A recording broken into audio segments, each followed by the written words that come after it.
The Associated Press headline says it all. North Dakota voters banned lawmakers from seeking term limit changes. They did it anyway. Hi, I'm Philip Blumel. Welcome to No Uncertain Terms, the official podcast of the term limits movement. This is episode 267, published on July 14th, 2025. Your sanctuary from partisan politics. Happy Bastille Day. No kings. And speaking of Bastille Day, someone needs to remind politicians in North Dakota that we live in a constitutional republic and not a monarchy. In 2022, over 63% of North Dakota voters approved 8-year term limits on their state legislature. As in other states, citizens collected the requisite number of signatures to put the issue on the ballot, and it passed with a solid majority. Recognizing that legislators have a conflict of interest on this issue, the citizens added a novel twist to their term limits amendment. The amendment says explicitly that the legislature, quote, shall not have authority to propose an amendment to this Constitution to alter or repeal the term limitations established in this article. Clear as day, right? Citizens retain the right to make changes in the term limits law. But due to a pretty obvious conflict of interest, legislators can't. Nonetheless, in April, legislators did just that. They approved a new ballot question that would permit a state representative or a state senator to serve for 16 years in the seat, double the length of time that the voters approved. Talk about a conflict of interest. That's double the length of the most common term limits in America, 8 years, the one most imposed on legislators, city councils, county commissions, governors, and even the President of the United States. Republican Senate Majority Leader David Hogue, who supports the measure, said that he hasn't formed a firm opinion on whether the legislature's move is legal. Well, legislators will make the taxpayers, the same voters who approved the term limits by over 63%, pay for the unavoidable litigation. What are these politicians thinking? In the Associated Press write-up, they quote Representative Steve Vetter, who asked the obvious question: do you really honestly think that the people that voted 60-some% for this measure, that they're going to now all of a sudden turn around and go, yeah, I'd like to give you guys an extra 8 years to stick around? Nothing indicates that would happen. 2 years after passing the 8-year term limits, new polling showed that the state-level term limits remained as popular as ever, and in fact, in 2024, voters approved another amendment adding an age limit of 81 on its congressional delegation. Yeah, the politicians North Dakotans send to Washington. That same polling showed that 74% of North Dakotans support an Article 5 convention so that the states, including North Dakota, could propose an amendment to the U.S. Constitution on congressional term limits. Looks to me that voters want more term limits, not less. In fact, voters sent the leader of the North Dakota term limits movement to the legislature as a new representative in 2024. I'm not sensing any buyer's remorse.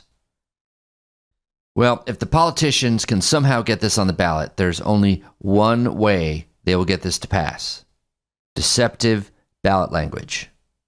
Surely this means even more litigation for the taxpayers to pay for, but it'll be worth it for the politicians.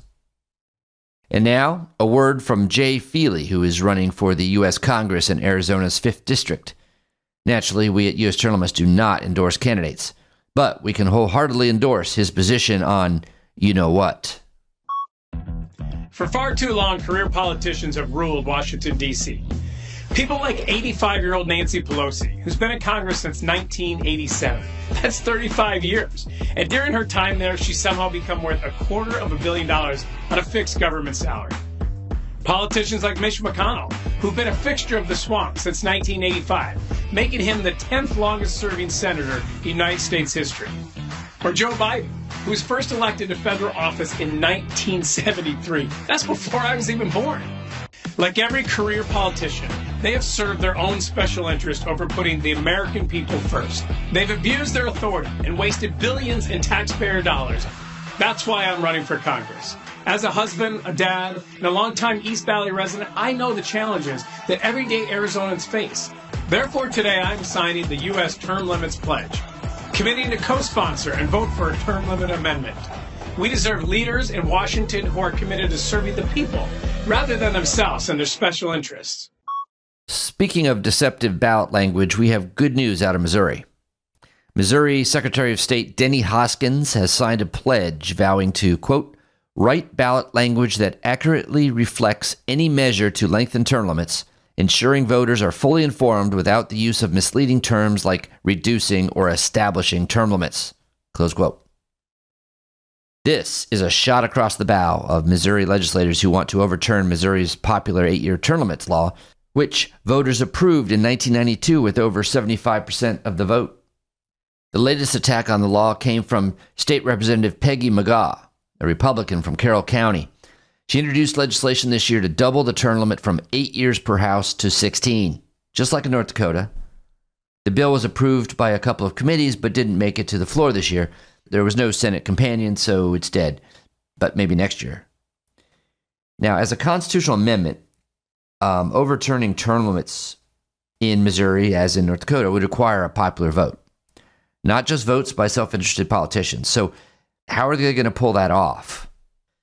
After all, in 2004, Missouri voters shot down an earlier attempt to weaken the term limits. And then in 2020, Missouri voters with over 70% of the vote approved 8-year term limits on the state executive officials, including the governor, lieutenant governor, secretary of state. And the last polling I've seen on Missouri's 8-year term limits law is 79% support. And that's a higher percentage of support than who approved the bill back in 1992. So just as in North Dakota, the politicians will only have one recourse to get an anti-term limits measure by the voters. Again, deceptive ballot language. What do I mean by that?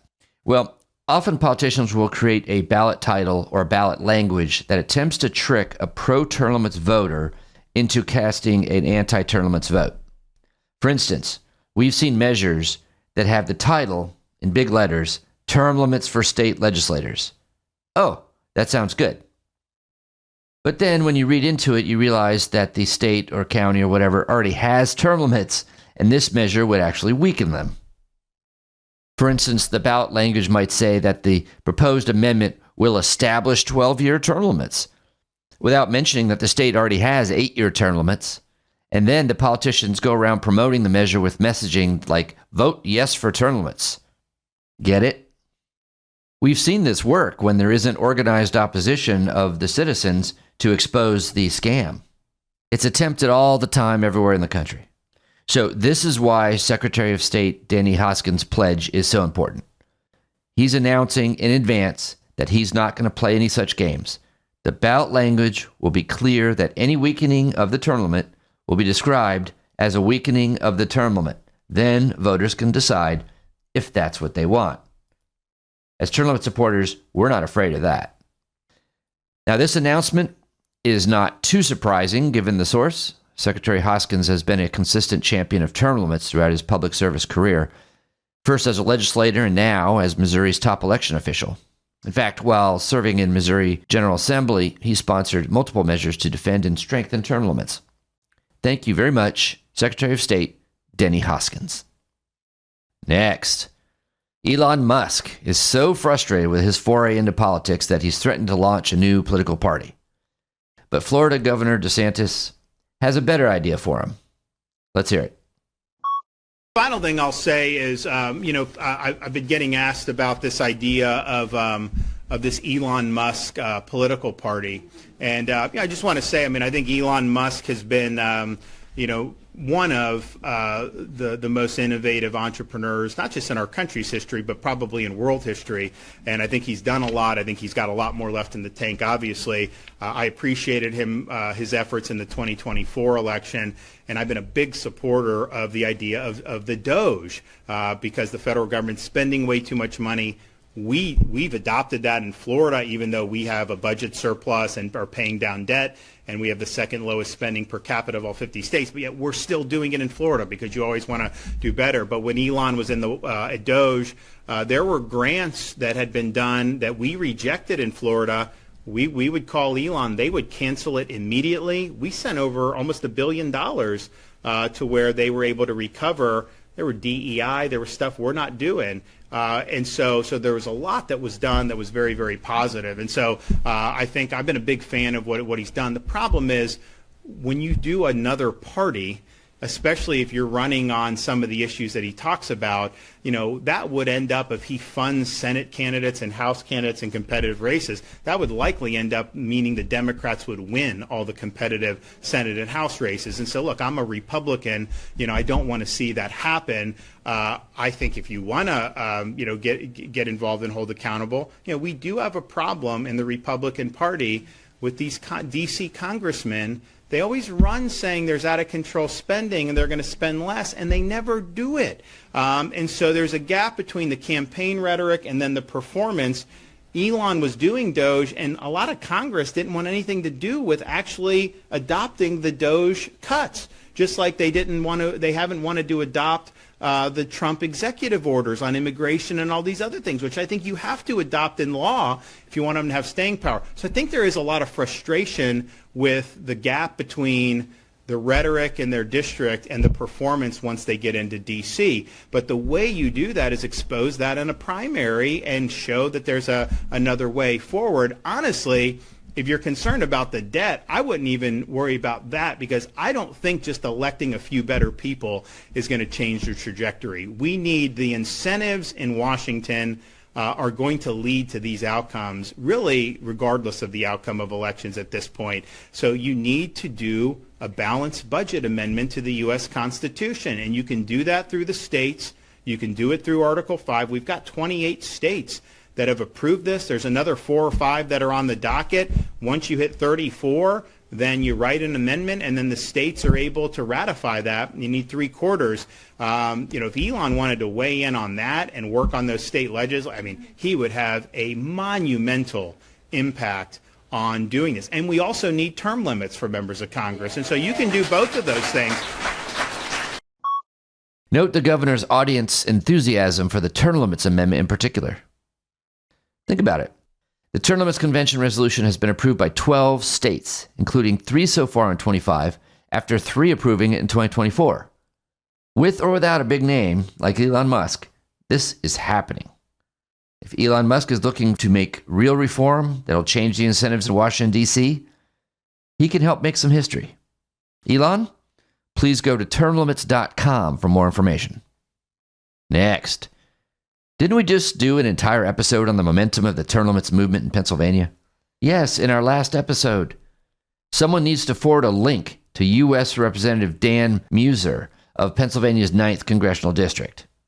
As we reported, there is a move in the legislature to designate April 29th as 22nd Amendment Day, led by Representative Ben Waxman. Plus, with big high-profile bipartisan endorsements from former Governor Ed Rendell and U.S. Senator Pat Toomey and others, the Term Limits Convention Resolution, HCR 111, is advancing through the legislature there. Now, Representative Dan Meuser knows this, of course. That's why, when campaigning for office, he signed the U.S. Term Limits Congressional Term Limits Pledge. This is the one where the signer is pledging to co-sponsor and vote for the Congressional Term Limits Amendment as a member of Congress. I am sure he appreciated the good press and the applause he received by signing on. But now that he's in office, Representative Meuser is thumbing his nose at the voters who elected him by refusing to sign on the bill as a co-sponsor, as he promised. So, to raise awareness, we launched a billboard at East 3rd Street, across from TJ Maxx Plaza in the Loyalsock Township of Pennsylvania. It's already visible now, and it'll continue at least through July 27th. It says, Representative Dan Meuser is breaking his term limits pledge, and then we include the termlimits.com website. That's it. Now, just so you don't get confused, I'm talking now about the Congressional Term Limits Amendment legislation introduced in both houses of Congress, right?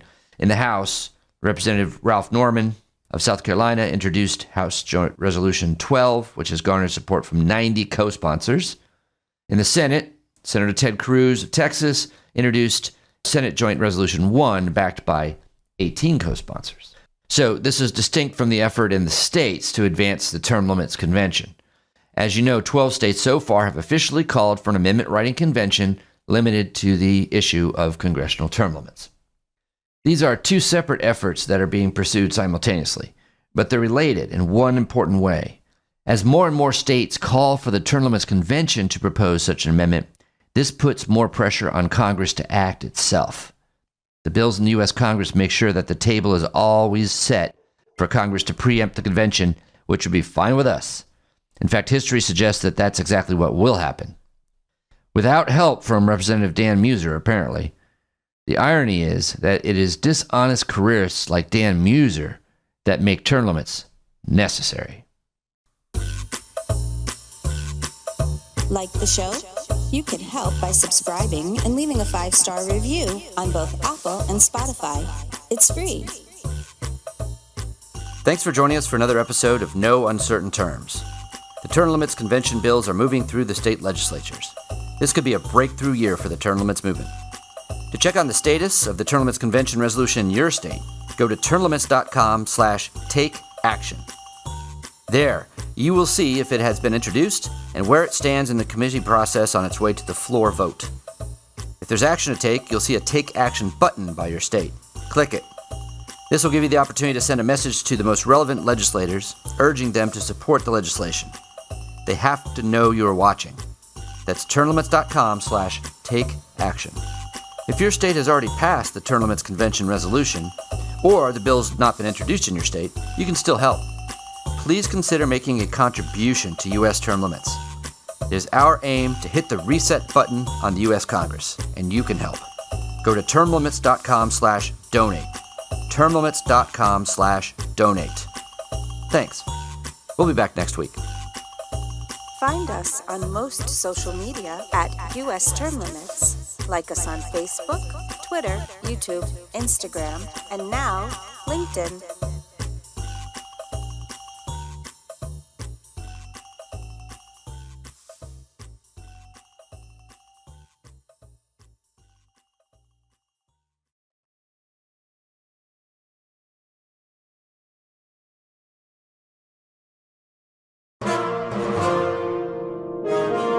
USTL.